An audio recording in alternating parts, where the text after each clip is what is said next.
विद्यार्थी आए, FY SY TY के विद्यार्थी आए। इकोनॉमिक्स जिसने TY में विषय लिया है वो छात्रा आकर बोली। इससे पता क्या चलता है, हमारा जो उद्देश्य था वो सफल हो गया। कैसे सफल हो गया? प्रश्न आपके मन में आएगा, कैसे सफल हो गया? तो हम विषय दे रहे हैं हिंदी, फिर हमने उसमें 3 शब्द जोड़े देखे।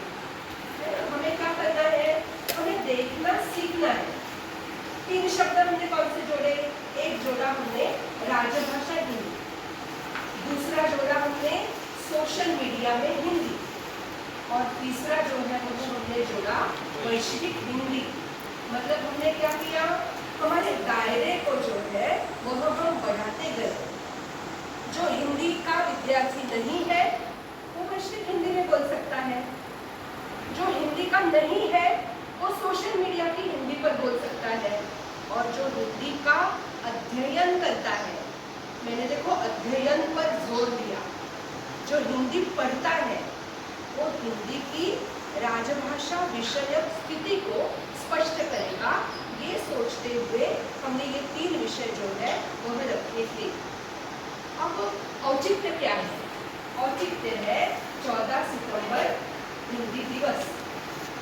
अब जैसा कि सभी दिवसों पर होता है, कौन से दिन हम मनाते हैं, सबको जो है वह याद होगा 14 फरवरी वैलेंटाइन डे। सबको जो है वह याद होगा 5 सितंबर दिन मनाते हैं। तो क्या होता है, उस दिन के बारे में हम विचार करें, है ना, उस दिन पर हम सोचे हम क्या लेकर आए हैं, हमें कौन कौन सी परंपराएं मिली है, क्या विरासत में मिला है, और वो विरासत में लेकर हम क्या आगे जाए, ये हम सोचे। इसके लिए दिन जो है वो मनाए जाते हैं। तो हम मातृ दिन भी मनाते हैं, देखिए मनाते हैं ना मातृ दिन। मतलब माँ पर भी विचार करने की जरूरत है। ये उस दिन हमें सिखाया जाता है, क्योंकि माँ सोचने की वस्तु है ऐसा हमें लगता ही नहीं है। माँ है, माँ होती है, माँ मेरे लिए ही करती है, ऐसा हम मानते हैं। सेम वही चीज जो है वह हिंदी को लेकर है। हरेक ने 17 लोग बोले, हरेक ने क्या बोला, हिंदी को बढ़ावा देना चाहिए। बढ़ावा कौन देगा? बढ़ावा हम देंगे। हम हिंदी में बात कर रहे हैं, मतलब हम हिंदी को बढ़ावा दे रहे हैं। अब यहाँ थोड़ा जो है वो क्या बोलेंगे, हम पारिभाषिक भाषा में बात करें तो हम क्या बोलेंगे, हिंदी के कई रूप है। रूप हमने बोला, एक आया संपर्क भाषा, जिसमें मैं अभी बात कर रही हूँ, या आप सभी ने जो बात की वो हिंदी का रूप कौन सा था? संपर्क भाषा का। तो संपर्क भाषा हिंदी बनती है तो क्या होता है, किसी भी भाषा के शब्द उसमें आ सकते हैं, क्योंकि वहाँ हमारा हेतु क्या है, संपर्क जो है वह स्थापित करना। फिर अंग्रेजी का नाम समय समय पर आया, तो अंग्रेजी जो है वह क्या है, वो ज्ञान भाषा है। और तीसरा आया राजभाषा। तो राजभाषा हिंदी है ऐसा जब हम कहते हैं तो उसका हेतु, उसका उद्देश्य क्या होता है, कार्यालय में कामकाज की भाषा।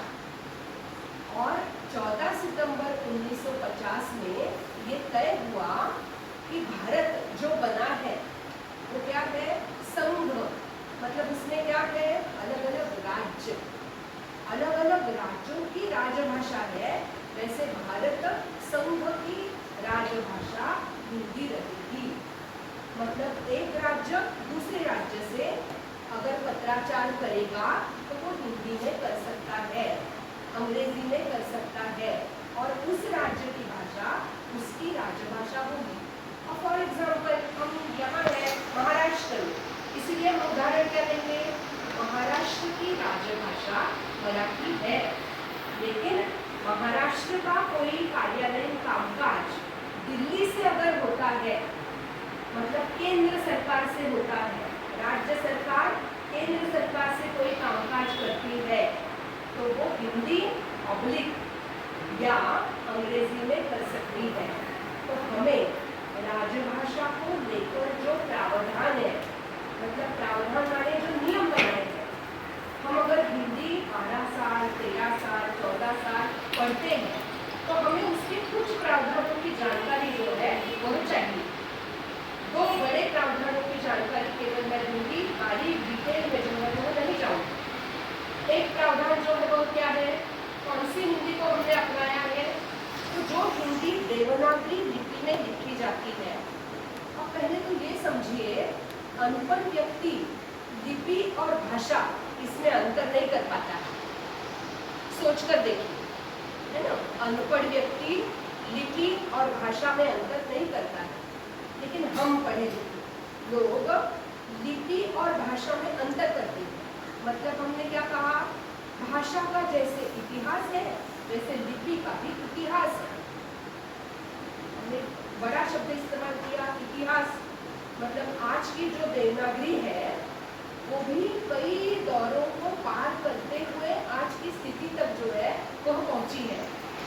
संविधान ने स्वीकार क्या किया, संघ की भाषा देवनागरी लिपि में लिखित हिंदी रहेगी। मतलब वो देवनागरी लिपि में लिखित होगी, ये संविधान ने स्वीकार किया।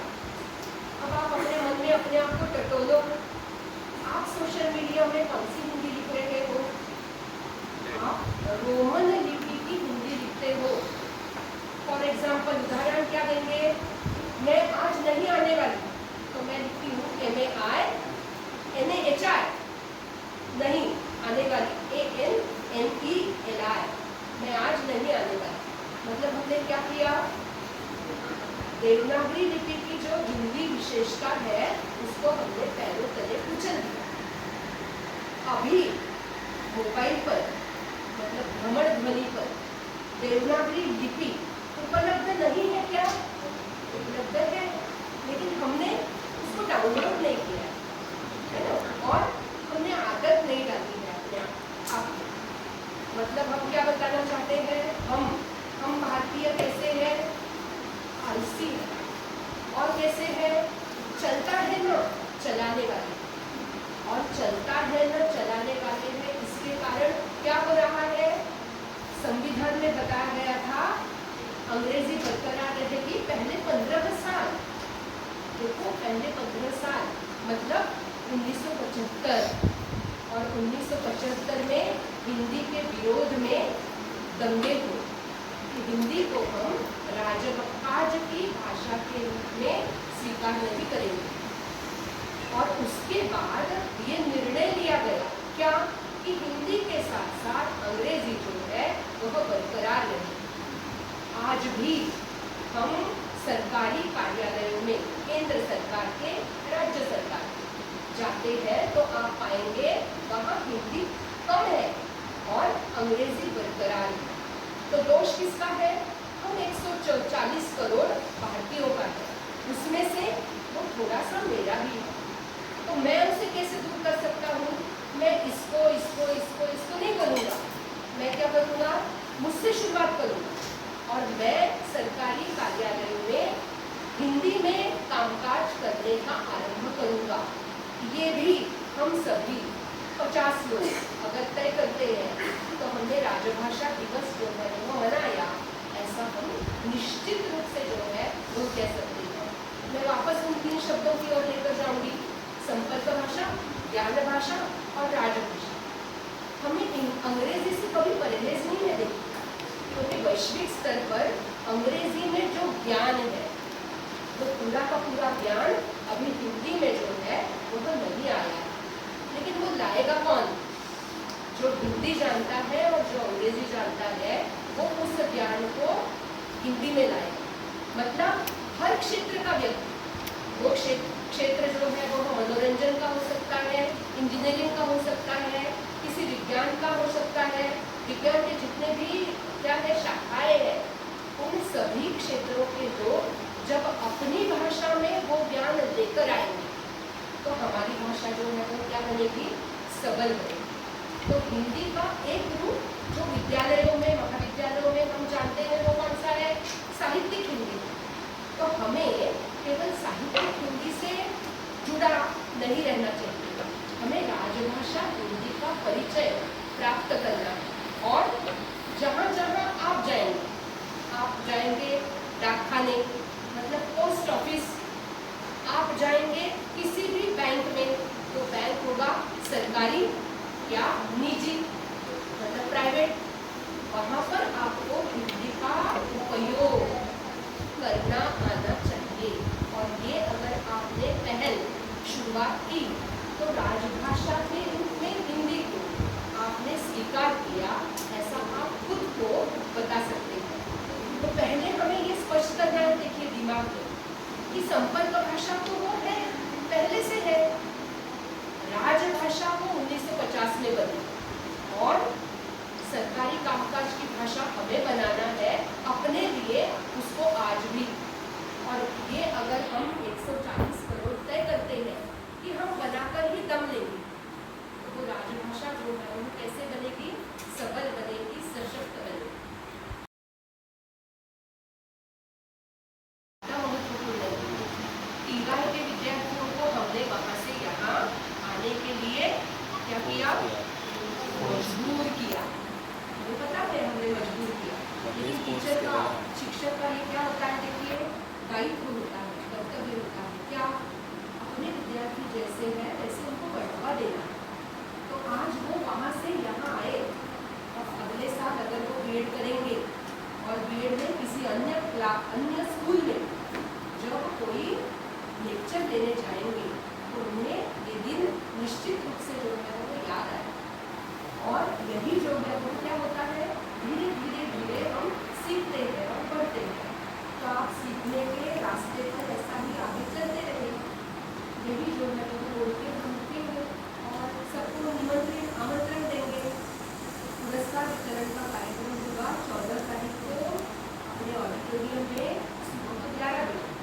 तो यहाँ जैसे आए हो वैसे ही वहाँ भी इसी संख्या में जो है उपस्थित रहना और राजभाषा को लेकर ज़्यादा जानकारी, सोशल मीडिया को लेकर ज़्यादा जानकारी हिंदी की, सोशल मीडिया की जानकारी नहीं चाहिए, सोशल मीडिया में हिंदी की जानकारी चाहिए, विश्व में हिंदी की जानकारी चाहिए। अगर आप इन दिनों में अगर प्राप्त कर सके तो वो साथ में लेकर जो है वहाँ उपस्थित रहना। ऐसा कहकर हमने अपनी लंबी बात को जो है वो खत्म करते हैं। सभी को जो है वो धन्यवाद देते हैं।